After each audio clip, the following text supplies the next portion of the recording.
야고보서 1장 11절까지. 하나님과 주 예수 그리스도의 종 야고보는 흩어져 있는 12지파에게 문안하노라. 내 형제들아, 너희가 여러 가지 시험을 당하거든 온전히 기쁘게 여기라. 이는 너희 믿음의 시련이 인내를 만들어내는 줄 너희가 알미라. 인내를 온전히 이루라. 이는 너희로 온전하고 구비하여 조금도 부족함이 없게 하려 함이라. 너희 중에 누구든지 지혜가 부족하거든 모든 사람에게 후히 주시고 꾸짖지 아니하시는 하나님께 구하라. 그리하면 주시리라. 오직 믿음으로 구하고 조금도 의심하지 말라. 의심하는 자는 마치 바람에 밀려 요동하는 바다 물결 같으니 이런 사람은 무엇이든지 주께 얻기를 생각하지 말라. 두 마음을 품어 모든 일에 정함이 없는 자로다. 낮은 형제는 자기의 높음을 자랑하고 부한 자는 자기의 낮아짐을 자랑할지니 이는 그가 풀의 꽃과 같이 지나감이라. 해가 돋고 뜨거운 바람이 불어 풀을 말리면 꽃이 떨어져 그 모양의 아름다움이 없어지나니 부한 자도 그 행한 일에 이와 같이 쇠잔하리라. 아멘. 제가 어제 기사를 하나 보면서 야, 이게 진짜 말세구나 생각이 든 게 캐나다가 여러분 들어는 보셨습니까? 47도? 제가 알기로 사우나 어디 들어가면 40 몇 도 이렇게 써 있던데 그 너무 심한 거 말고요, 뭐 60도 넘어가는 거 그런 거 말고 조금 약간 그 습식 사우나 조금 그 정도 들어가면 한 47도에서 50도 사이던데 야, 그게 일반적인 온도예요. 그래서 200명이 넘게 죽었다는 겁니다. 와, 워싱턴도 37도까지 올라갔는데 거긴 또 날씨가 선선해서 그랬는지 에어컨이 많이 없어서 뭐 20몇 명이 죽었다고 그러더라고요. 말세 그 계시록에 보면 이제 불이 하늘에서 떨어진다고 그랬는데 나는 그거 늘 이제 핵전쟁 아닐까 그렇게 이제 성경에는 자세히 안 써 있으니까 생각했는데 진짜 불이 떨어지겠어요, 그냥. 네. 그냥 불이 떨어지겠어. 그대로 호주 같은 경우에 그 가물었다가 그렇게 불이 그냥 막 그 붙어버리지 않습니까? 야, 이거 장난 아닙니다. 우리는 이런 것들을 보면서 이제 성경 말씀대로 말세에는 이런 징조가 있을 것이다. 그러니까 우리는 말세에 내 하나 사는 것도 힘들잖아요. 나 하나 사는 것도 힘든데 내가 살고 있는 이 지구의 이 모든 것들도 다 그렇게 말세를 향해서 초가 계속하고 있으니까 우리는 그런 기대하시면 안 돼요. 무슨 뭐 유토피아가 올 것이네 그런 생각은 하지도 마시고 더 어려움이 닥칠 것이다. 이것을 우리는 이미 마음에 새기고 있어요. 물론 이 말세에 대한 이 생각은 예수님 때부터 지금까지입니다. 예수님 때부터가 말세거든요. 그러니까 그때부터 우리는 지금까지 이 말세의 고난과 어려움 가운데 사는 거고 그것의 강도는 더 강해지는 거예요. 약해지지 않습니다. 점점 더 강해지는 거예요. 그런 가운데 계시록에서 우리에게 주시는 말씀은 뭐냐면 너희가 이 말세의 고난 가운데에서 믿음으로 잘 이겨내면 생명의 면류관을 주리라. 그들을 이긴 자라고 부르는 거예요. 이만희를 이긴 자라고 부르는 게 아니라 믿음 가운데서 이렇게 믿음으로 정말 이 고난을 이겨낸 사람들을 이긴 자라고 부르는 거고 그들 가운데에서 주님 앞에 생명의 면류관을 받게 될 것이다 라는 거예요. 그러니까 우리는 끝까지 믿음으로 이겨나가면 되는 거죠. 자, 그런 가운데 오늘 1장 1절의 야고보서 말씀이 이 저자가 야고보다라고 얘기하면서 시작을 하는데 이 야고보라는 말 안에는 지금 방금 제가 서두에서 말씀드린 것들이 다 들어있어요. 야고보 사도가 지금 전해주고 있는 이 사람들은 너무너무 힘겨운 교회의 핍박 속에 있는 성도들에게 이 편지를 쓴 겁니다. 저자의 목적이 분명합니다. 야고보 사도의 이 저자의 목적은 아주 분명해요. 고난 속에서 이기라는 거거든요. 말세의 고난 속에 이겨라. 그런데 이 야고보가 누구냐는 거예요. 이 야고보는 제자의 예수님의 12제자 중에도 야고보 사도가 있었었는데 그 야고보 사도는 될 수가 없다는 거예요. 왜냐하면 너무 일찍 돌아가셨어. 헤롯이 교회의 본보기로 죽였던 사람 중에 하나가 야고보거든요. 그러면 누구냐? 예수님의 동생이 아닐까 보는 거예요.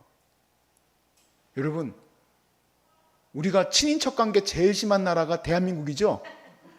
학벌 지연 제일 강한 나라죠. 말세를 살 때 그래도 누군가는 좀 이렇게 하나님 나 좀 그래도 난 좀 봐주세요 주님. 야고보도 안 봐줬잖아요. 난 그래서 오늘 말씀을 보면서 야, 이 야고보라는 이 단어 하나가 엄청 센 거를 주셨구나. 예수님의 제자가 아니라 예수님의 동생 야고보도 그 핍박과 어려움을 피해갈 수 없었어요. 그러니까 그 고난 가운데에서 다 같이 지금 어려운 이 시험 가운데 있는 가운데 우리는 어떻게 이길 것인가? 그거를 이제 야고보를 통해서 나눌 거고요. 그것을 거두절미하고 1절에 야고보가 썼다고 하면서 시작하면서 바로 2절에 시험을 만나거든 하고 바로 시작합니다. 야, 설교도 이렇게 안 합니다. 저도 지금 이제 서두 끝났는데 야고보 사도는 1절에 야고보가 썼다 하고 바로 2절에 본론부터 들어갑니다. 본론이 뭐냐? 시험을 받거든 어떻게 하래요? 기쁘게 여기라 라고 되어 있습니다. 기쁘게 여기라. 아, 주여 기쁘게 여기라. 안 기쁘죠? 시험을 만나거든 기쁜 사람이 어디 있습니까? 아이고 올 것이 왔구나 하는 사람이 어디 있어요? 다 어렵고 힘들죠. 하나님 빨리 이걸 걷어가 달라고 얘기를 하죠. 하나님 도와달라고 기도할 수밖에 없어요. 시험을 만나가든 어떻게 기쁘게 여길까? 그냥 거기에 제가 갑자기 마음이 멈춰 섰어요. 어떻게 시험을 받으면 기쁘게 여길 수 있을까? 지금 2절에 봐도 거두절미하고 시작하셔서 제가 한 가지를 생각해 봤습니다. 이거는 이제 인생의 시험이 아니고 진짜 말 그대로 학창시절에 내가 공부할 때 시험이 왔을 때 내가 기쁘게 생각했었던 때가 있었을까? 없어요. 난 한 번도 시험이 기뻤던 적이 없어. 그러나 그래도 내가 한 번 해보자 하는 생각이 들었던 때가 있었었는데 그게 하나님 은혜 주시고 미국에 유학 갈 때 토플 공부할 때였는데요. 제가 그래도 아버지한테 이제 얘기를 했어요. 이제 사역을 조금 이제 내려놓고 이제부터는 열심히 공부해가지고 유학 갈 준비하겠습니다. 그래서 이제 드디어 이제 제가 사직을 내고 완전히 이제 공부에 올인할 때였습니다. 야, 그렇게 좀 고3 때 공부했으면 얼마나 좋았을까. 아무튼 새벽 6시부터 밤 11시까지 열심히 공부를 했어요. 진짜로 열심히 공부를 했어요. 이유는 처음 테스트 시험을 봤는데 정말 너무 형편없이 나와가지고 내가 너무 부끄럽고 너무 창피해가지고 야, 이렇게 하다가는 진짜 나는 영어고 뭐고 간에 나는 진짜 바보구나 그런 생각이 들어서 열심히 했거든요. 나름대로 열심히 하고 나니까 그때는 한번 해보고 싶더라고. 그래서 우리도 좀 열심히 하면 이 시험이 닥칠 걸 알고 있으면서 한번 해볼 만하지 않겠나 그런 개인적인 생각이 들었는데 그래서 이론편인 바로 이 말씀을 우리가 열심히 묵상하는 자는 그래 한번 올 건 와봐라 그런 마음이 들 거라 생각이 들어요. 말씀이 준비돼야 돼. 삶에서 제일 먼저 준비될 게 뭘까? 바로 말씀이에요. 말씀 속에 있는 많은 성도들은 우리와 동일한 고난과 더 어려운 고난 속에서 말씀 붙들고 이겨냈거든요. 그러니까 우리도 이겨낼 수 있는 그 우물이 어디 있느냐, 그 힘은 어디 있느냐, 바로 이 말씀에 있어요. 그 말씀 붙들고 우리는 그 다음 단계로 나아갈 수 있게 되는 거예요. 바로 뭐냐면 한번 올 테면 와봐라. 어려움이 올 테면 와봐라. 시련 가운데 기쁨까지는 잘 모르겠는데 아무튼 그런 어떤 마음까지 나갈 수 있지 않을까 하는 생각이 들어요. 그래서 3절로 나아가니까 어떻게 됩니까? 이는 너희 믿음의 시련이 인내를 만들어내는 줄 너희가 알미라. 그 말씀을 통해서 우리는 어떻게 이겨나가느냐? 바로 믿음이에요. 믿음. 그냥 일반적인 시련이 아닙니다. 거기 앞에 수식어가 붙었어요. 믿음의 시련이. 말씀을 붙든 사람만이 가질 수 있는 형용사예요. 말씀이 없는 사람은 이 앞에 형용사가 그냥 고난이고 그냥 어려움이에요. 근데 말씀을 붙든 사람들은 믿음의 시련이 돼요. 왜냐하면 하나님의 말씀 속에서 보니까 이 개연성이 나한테 왜 이런 암이 걸리고 왜 나한테 이런 나이 드신 분들은 전쟁이 일어나가지고 막 가족이 헤어지고 이런 일들이 왜 일어나는가? 그거를 개연성을 붙을 수 있기 때문에 그래요. 여러분 말세에는 암에 안 걸리면 오히려 기적이에요. 뭐 저렇게까지 얘기하냐? 저는 기적 같아요. 저도 언젠가는 암에 걸릴 수도 있다라고 생각을 하는데 그런 생각도 들어요. 그냥 여기저기 아픈 이 사람들이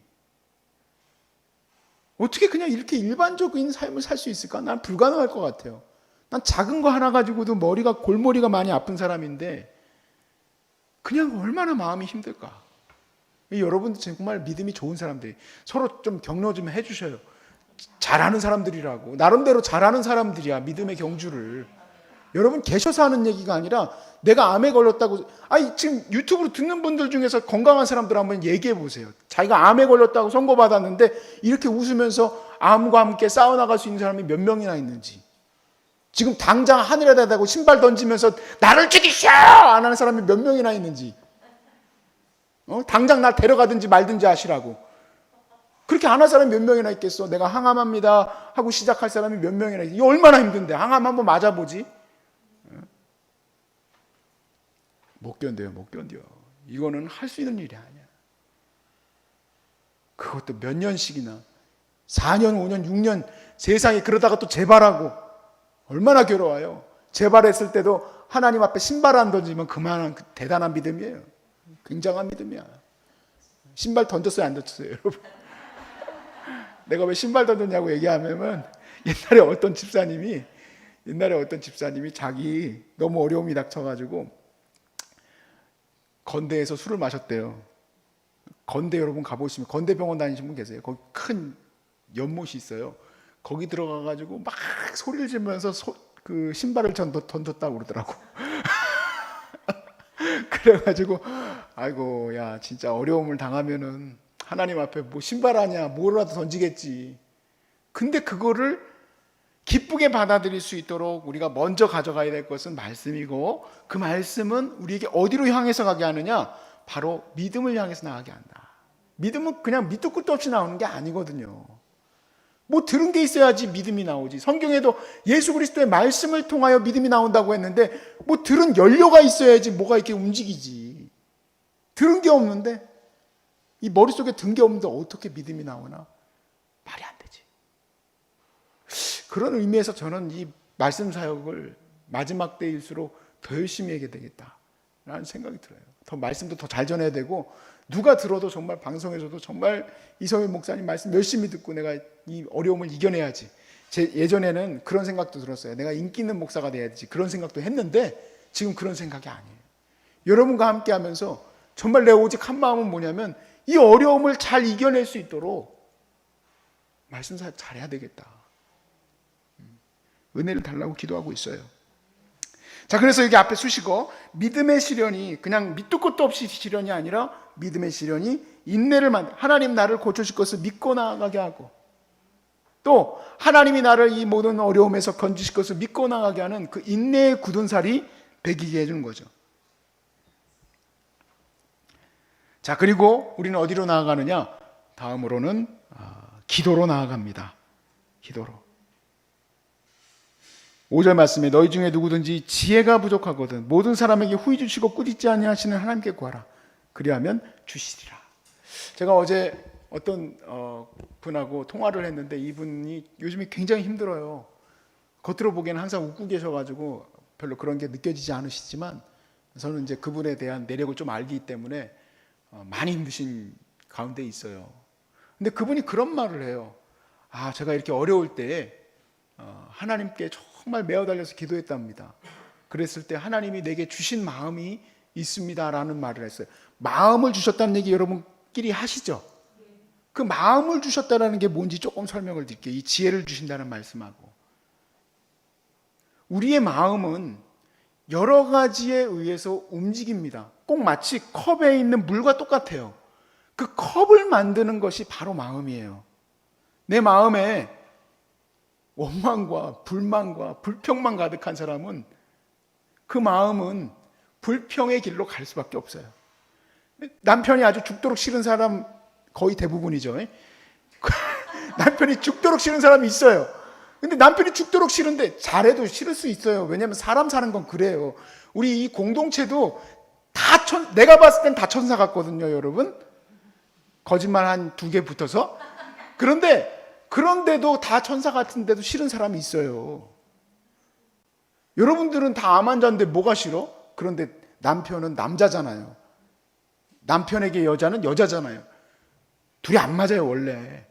안 맞게 하나님 만들어 놓으셨어. 그래가지고 싫은데, 잠깐만 뭐 하다가 이 얘기를 했지? 네. 예? 마음. 싫은데 그 싫은 그 마음을 따라서 가게 되면 어디로 향해서 갑니까? 소리 지르고 욕하고 화내고 깨부수고, 더 심한 사람은 술 먹고 와가지고 때리고. 그건 술 먹어가지고 이성이 나간 거예요. 우리나라 법은 또 이상해. 술 먹으면 또 심신미약으로 있어, 또 감해줘. 말이 안 되는 거지. 아무튼 뭐 그렇지만 이제 그런 과정으로 가는 거예요. 근데 우리 마음을 성령 안에서 기도하면 밉지, 싫지, 낙담되지. 그렇지만 하나님이 내 마음에 무슨 마음을 주시느냐? 사랑을 하는 마음, 용서하라는 마음, 네가 품어주라는 마음을 주시는 거예요. 그래서 여러분, 마음을 주셨다는 얘기는 내가 어떤 생각을 하느냐의 이 모든 과정을 하나님이 선한 길로 인도하는 것은 다 하나님이 마음을 주시는 거예요. 오해는 또 하지 마세요. 여러분, 또 어떤 우리 옛날에 자매가 그런 기도를 했대요. 하나님, 나에게 저 형제를 주셨습니까? 근데 하나님은 어떻게 그런 말씀을 하셨는지 모르겠는데 그 형제를 너에게 주노라라고 얘기하셨대. 그래서 그 형제한테 가가지고 하나님이 당신을 나에게 주셨다고 말씀하셨답니다. 그래서 그 형제님이 그렇게 얘기했답니다. 당신의 하나님은 그렇게 얘기했는지 모르지만 내 하나님은 그렇게 얘기한 적 없다고. 그게 우리 교수님이 했던 얘기거든요. 신학교 교수님이.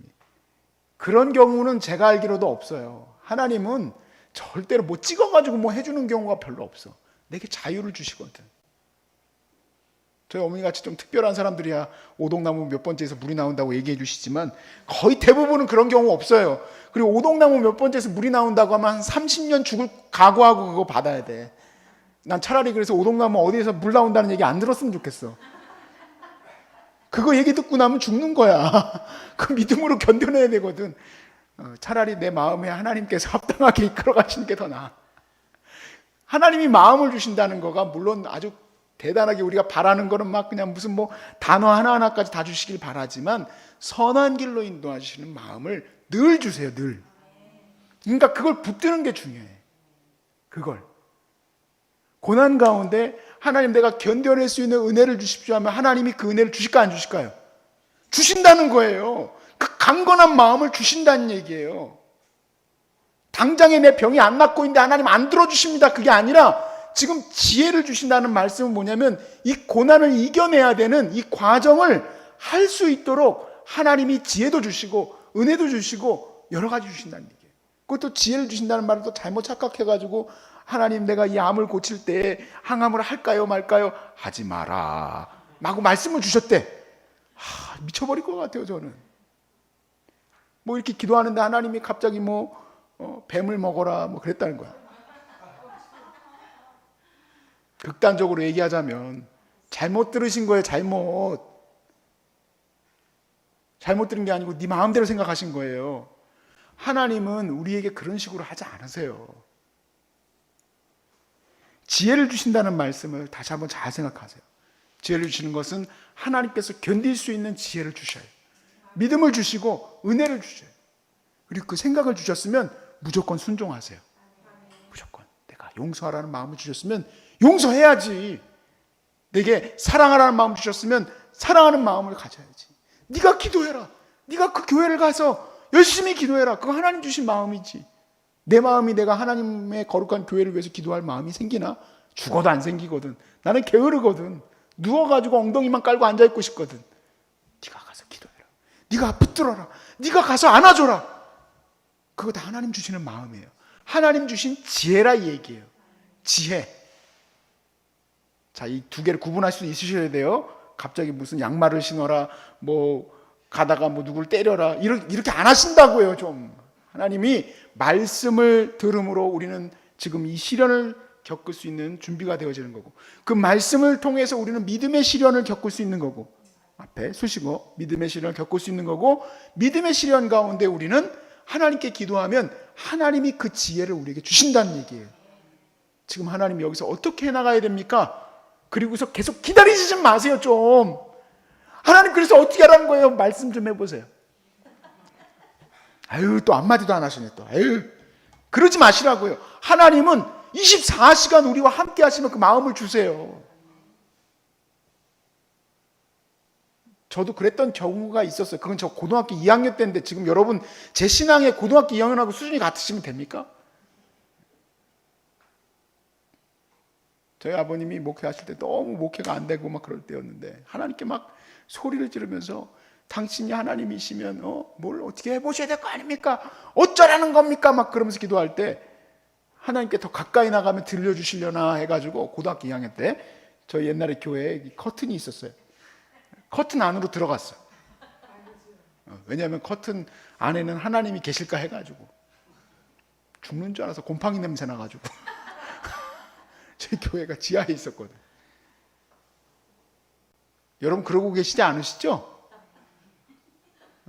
왜 말씀 안 하세요? 하고 이틀이 지나고 3일이 지나고 4일이 지나도 말도 안 하시네. 그냥 에이 모르겠다 하고 그냥 가면 안 돼요. 하나님 말씀을 주신다 이 얘기예요.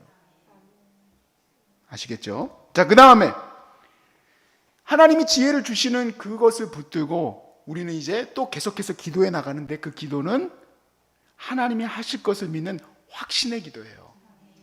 확신의 기도. 그 다음에 6절에 뭐라고 되어 있습니까? 오직 믿음으로 구하고 조금도 의심하지 말라. 의심하는 자는 마치 바람에 밀려 요동하는 바닷물결 같으니. 자, 열심히 기도했어요. 우리 어머니 같은 경우를 다시 한번 봅시다. 하나님이 오동나무 몇 번째에서 물 나온다 여기를 사라. 그래서 와서 샀어요. 그런데 30년 동안 이 땅을 주시지도 않고 하나롭게는 그냥 막 추락하고 그냥 막 어렵고 괴롭고 막 지치는 일들 막 끝도 없이 일어나고 재판을 도대체 몇 년을 하는 거야. 15년, 20년씩 하고 그러면서 왔어요. 수없이 많은 사람들이 와서 얘기했어요. 여러분 보셔도 알겠지만 저쪽에다 집 지면 됩니까? 저쪽은 음지예요. 여기는 어디입니까? 양지예요. 양지. 따뜻한 곳이야. 그래서 여기 땅 주인이 잘못 팔았다 싶어가지고 여기에다가 백지수표를 낼 테니 사모님 쓰고 싶은 대로 쓰고 양평 어디에다 땅 사서 가시라고, 좋은 일 하시라고. 요 땅은 백지수표 내줬다니까요. 그때 우리 빚이 꽤 있었어요. 쓰고 싶어요 안 쓰고 싶어요? 이거 팔고 가지. 하나님이 원하시는 거는 암환자라면 양평 가서 하면 안 되나? 꼭 청평이어야 되나? 그거 쓰면 안 돼. 그래서 오동나무 몇 번째가 무서운 거예요. 그 오동나무 몇 번째 안 받았으면 양평 가도 돼. 근데 오동나무 몇 번째까지 얘기해 줬잖아 하나님이. 그래서 견뎌야 돼. 우리 생각은요, 어려움을 당하고 나면, 무서움, 괴로움을 당하고 나면 막 정신이 없어져. 그 다음부터는 생각이 막 그냥 머릿속에서 계속 얘기해. 영화처럼 여기서는 마귀가 얘기하고 여기서는 천사가 얘기해. 너 병 고칠 수 있을 것 같아? 못 고칠걸? 아니야, 고칠 수 있어. 하나님 말씀 붙들고 가. 계속 뭐 이 사람 와가지고 저 얘기하고 저 사람 와가지고 유황을 바르라니 뭐 여기선 진해를 먹으라니 뭐 심지어 누구는 뭐 오줌을 먹으라니 별 얘기를 다 해. 어떻게 가야 됩니까? 흔들리지 않는 믿음으로 가야 된다 이 얘기예요. 지금 잡았잖아요. 자, 말씀으로 시작되었어요. 그리고 그 믿음의 시련을 믿음으로 나아가서 가고 있어요. 하나님이 주시는 지혜를 얻어서 나아가고 있습니다. 하나님 견딜 마음을 주십니다. 항암하는 마음과 또 여러 가지 이 모든 어려움도 이겨낼 수 있는 마음을 주십니다. 그런데 그 다음에 딱 갈무리를 짓는 게 뭐냐? 확고한 믿음이에요. 절대 흔들리면 안 돼. 거기서 흔들리고 딴 데로 왔다 갔다 하면은 그러면 두 마음을 품은 것과 같기 때문에 바람에 흔들리는 파도와 똑같다 이 얘기예요. 어디를 붙들고 갑니까? 어디를? 그 신앙을. 그러니까 딱 방점을 찍었으면 그 다음에는 그냥 가는 거예요. 직진. 하나님이 고치십니다라고 말씀하셨잖아요. 우리 입구에 써 있잖아요. 하나님이 할 수 없는 그것을, 사람이 할 수 없는 그것을 하나님은 하시느니라. 들어오는 입구에 비석에도 써놨고 여러분 신발 신고 나가는 곳에도 써놨어. 왜냐하면 들어가고 나갈 때마다 그거 생각하라고. 다른 거 생각하면 어떻게 돼? 흔들리는 거야. 정신이 없어요. 정신이 없어. 사랑하는 여러분, 야고보서는 시련과 어려움 가운데 있는 성도들을 위해서 쓰여졌어요. 이 말씀의 시작에 거두절미하고 시작한 이 말씀을 잘 붙드시길 바라고 또 여러분의 이 믿음의 싸움 가운데에서 이 과정을 잘 이해하시고 오늘도 여러분의 모든 어려움을 잘 믿음으로 이겨낼 수 있기를 주의 이름으로 축복합니다.